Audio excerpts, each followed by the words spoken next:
আছেন? এই তো আছি ভালো। তুমি ভালো আছো ভাই? আছি আলহামদুলিল্লাহ। আচ্ছা, জি এখন তাইলে তোমাদের যে জন্য ডাকা, জি বলেন। আমার তো একটা মেয়ে বড় হয়ে গেছে জানো তো নাকি? হ্যাঁ হ্যাঁ জানো? জি দেখছো আমার মেয়ে জি বলেন। কেমন দেখতে বলো তো? মাশাআল্লাহ অনেক সুন্দর তাই না? সুন্দর জি। এবং শিক্ষাগত যোগ্যতাও কিন্তু ভালো, এসএসসি পাস। তাই জি হ্যাঁ, এখন মেয়ের তো বয়স হয়ে গেছে বুঝছো? জি জি জি। মেয়েটাকে বিয়ে দেওয়া লাগবে, তাহলে কি করা যায় বলো? আমি বিয়ে দিতে সমস্যা নাই, আমার পরিচিত ছেলে আছে? ছেলে আছে ভালো। ভালো ভালো ছেলে হ্যাঁ আছে? ভালো ভালো ছেলে আছে, আমি বিয়ে সম্বন্ধ করাই দিই, সমস্যা নাই। আচ্ছা আপনি বলবেন কি ক্যাটাগরি ছেলে লাগবে, ছেলের হ্যাঁ। যোগ্যতা কেমন লাগবে, আচ্ছা কোয়ালিফিকেশন কেমন লাগবে বলবেন, ইনশাআল্লাহ আমি করে দেবো। তুমি আমাকে 8-10টা ছেলে দেখাবে বুঝছো? জি 8-10টা ছেলে দেখাবে, সব কিন্তু বিশেষ পাস হওয়া লাগবে। হ্যাঁ ইনশাআল্লাহ। আমার এসএসসি পাশে মেয়ের জন্য কিন্তু ওই ইন্টারমিটার চলবে না বুঝছো? জি, জি। বিশেষ ক্যাডার লাগবে সব। হ্যাঁ অবশ্যই দেখাবো স্যার। ঠিক আছে। আমি আশা করি আপনি দেখলে অবশ্যই ভালো লাগবে, আচ্ছা আচ্ছা।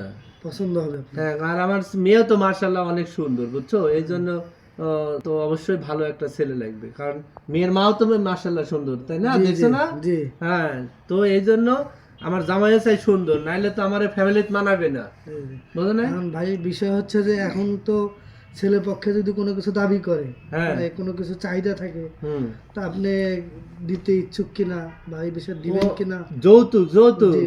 আরে বাবা আমি যে যৌতুক দিব বুঝছো, জি তার পৃথিবীর আর কেউ কাউরে দেয় নাই, কোনো জামাই কোনো শ্বশুর কেউ এইগুলো যৌতুক দেয় না, আমি যে যৌতুক দেবো সারা জীবন ওই ছেলে বসে থেকে খাবি, কোনো টেনশন করা লাগবে না। জি জি কি ঠিক আছে, সেটা একটু বলেন। এবং অ্যামাউন্ট থাকবে অনেক বেশি জি বুঝছো, এই নিয়ে তোমার টেনশন করা লাগবে না। তুমি খালি আমাকে একটা বিশেষ ভালো মনে করো যে চেহারা সুন্দর দর্শনদারি একটা ছেলে লাগবে। ছেলে মাশাআল্লাহ আপনার পছন্দ হবে পছন্দ হবে? ইনশাআল্লাহ। কয়টা ছেলে আছে তোমার? ছেলে এখন? আছে 5-7টা ভালো ভালো ছেলে 5-7টা আছে, ভালো আছে না? ডাক্তার ইঞ্জিনিয়ার বিসিএস সব, আচ্ছা সমস্যা নাই। আচ্ছা। ছেলেও মাশাআল্লাহ ছেলে লাগবে মাশাআল্লাহ, আমার মেয়ে তো আবার দর্শনদারি। বোঝো যে কালো মেয়ে পছন্দ করবে না, হ্যাঁ তো হ্যাঁ বুঝছো না? অবশ্যই ছেলে মাশাআল্লাহ। আর মেয়ের মা তো এ আরো বিষয়ে পছন্দ চিন্তা করা করবে লাগবে না। না আপনার।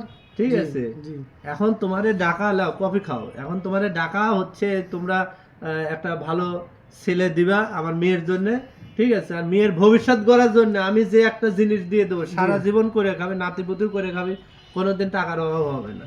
আচ্ছা বুঝছো? অবশ্যই, তাহলে আমি ছেলে পক্ষের সাথে ইনশাআল্লাহ কথা বলি। হ্যাঁ, তুমি কথা বলে আপনাকে জানাবো। 5-7টা ছেলের পরিবারের সাথে কথা বলো, হ্যাঁ আমাকে নিয়ে এসে দেখাও, জি, ঠিক জি। আছে? দেখাইলে পরে আমার যাকে পছন্দ হয় হ্যাঁ তার সাথে আমি আমার মেয়ের বিয়ে দেবো আচ্ছা ইনশাআল্লাহ। ইনশাআল্লাহ দেখা যাবে। ঠিক আছে, জি আর হচ্ছে এখন তোমার ডিমান্ড যা লাগে আমি দেবো। আমি আমার মেয়ের নামে একটা সম্পদ আছে বুঝছো, হ্যাঁ বলেন। সেই সম্পদ হচ্ছে আমার মেয়ের নামে একটা ফেসবুক আইডি খোলা আছে হ্যাঁ হ্যাঁ বুঝছো, সেই আইডিতে 1 মিলিয়ন ভিউ আছে, ফলোয়ার আছে, কিন্তু অনেক।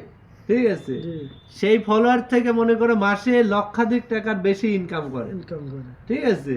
তো এই জন্য আমি আমার মেয়ের নামে ওই আইডিটা দিয়ে দেবো, ঠিক আছে? তাই আচ্ছা ঠিক আছে। আইডি দিয়ে দেবো যাতে আমার নাতি পুতি আরো যারা আছে কোনোদিন যাতে কাজ করে না খাইতে হয়, ওই আইডি চালায় খাইলেই হবে। হ্যাঁ হ্যাঁ ওইখান হবে না? থেকে আয় রোজগার। হ্যাঁ ইনশাআল্লাহ হবে তো অবশ্যই। একটা ছেলের জন্য আর কিছু লাগে? না, কও? না, না। একটা এটাই ফেসবুক বড় আইডি, সম্পদ। বড় একটা আইডি দিয়ে দিচ্ছি, সারা হ্যাঁ। জীবন সে করে খাবে, করে খাবে এটাই। ঠিক আছে না? হ্যাঁ হ্যাঁ, তো এই জন্যে আমি চাচ্ছি সুন্দর এবং দর্শনদারি বিশেষ ক্যাডার একটা ছেলে হইলে আমার এসএসসি পাস মেয়ের সঙ্গে আমি বিয়ে দিয়ে দেবো, ঠিক আছে? আচ্ছা অবশ্যই আপনাকে আমি এই বিষয়ে হ্যাঁ, তুমি বিস্তারিত- অবশ্যই একটু তোমরা দুজন মাথায় রেখে খোঁজ করে আমার কাছে নিয়ে আসবে না, কফি খাও, আচ্ছা ইনশাআল্লাহ। ঠিক আছে?